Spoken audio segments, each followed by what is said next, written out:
नमस्ते प्रणाम। हम शिवम सिंह और सबसे पहले स्वागत करे से पहले ज्योति भाभी के प्रणाम बा। ज्योति भाभी के दोनों हाथ जोड़ के गोड़ लगा तनी। वीडियो के स्टार्ट करते नहीं कि ज्योति सिंह के पोस्ट कल असम में सब कोई देखलक कि क्या कि इतना लंबा चौड़ा लिख के पोस्ट कैली। आप लोग बताइए कि पोस्ट आप लोग तो पढ़े, हम भी पोस्ट पढ़े, सब लोग पोस्ट पढ़ा होगा। ज्योति सिंह आखिर चाहती क्या है?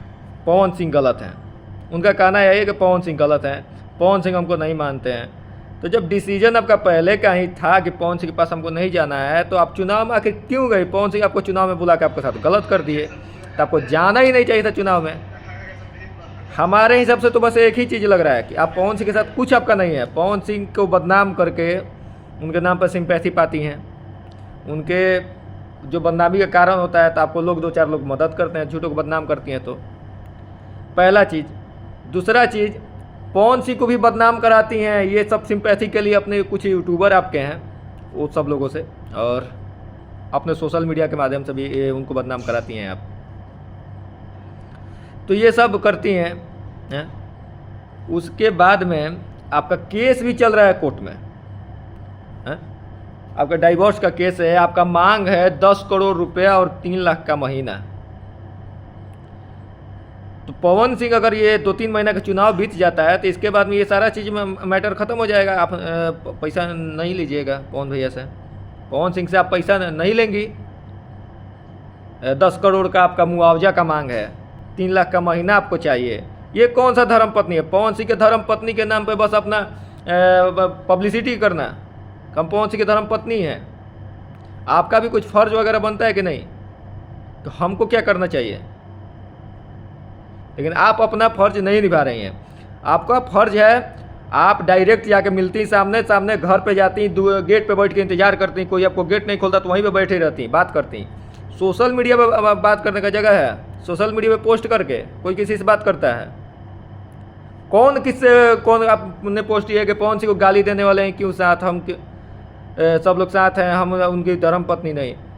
पवन सिंह को जो गाली दिया भी होगा ना, तो पवन सिंह के पास में जाता है, जाकर गिर के माफ़ी मांगता है, बोलता है कि हमारी गलती कहाँ है भैया बताइए। तो पवन भैया माफ़ी देते हैं, सोचते हैं। लेकिन आप ये सोशल मीडिया पे पोस्ट करके, कौन उनसे सोशल मीडिया पोस्ट करके माफ़ी मांगता है?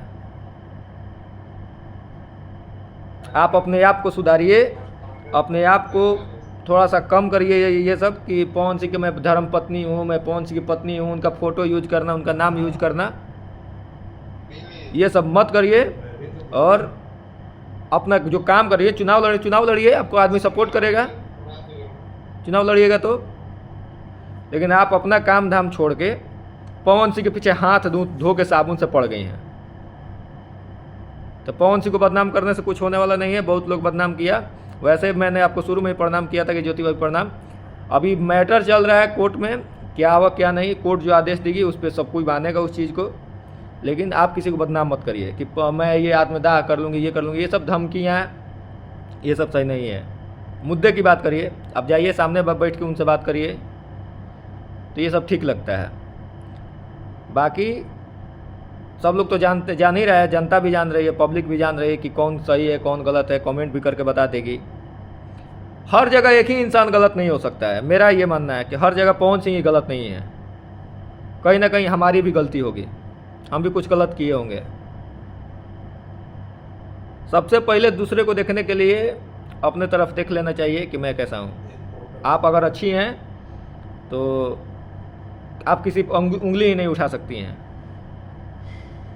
अच्छा आदमी किसी पर उंगली नहीं उठाता है, वो खराब है। इसलिए आपसे हाथ जोड़ के विनती है कि ये सब पब्लिसिटी करना बंद कर दीजिए। बाकी हमारी पब्लिक क्या चाहती है, क्या जानती है, वो लोग कमेंट करके बताएंगे और आपको समझाएंगे भी। आप ऐसे भी, आपको मैं रिस्पेक्ट देता हूँ। मैं शुरू में ही आपको हाथ जोड़ के बोला कि आप भाभी, अभी तो मैटर कोर्ट में है, कोर्ट से निकले तब आप भाभी एकदम अब तभी रहिएगा या नहीं रहिएगा तो बाद का समय बताता है। लेकिन अभी आप हैं तो मैंने आपको रिस्पेक्ट किया है। बाकी आप लोग वीडियो को देख के कमेंट करके बताइएगा कि पवन भैया कहाँ कहाँ गलत हैं, कहाँ कहाँ सही हैं। Bye bye.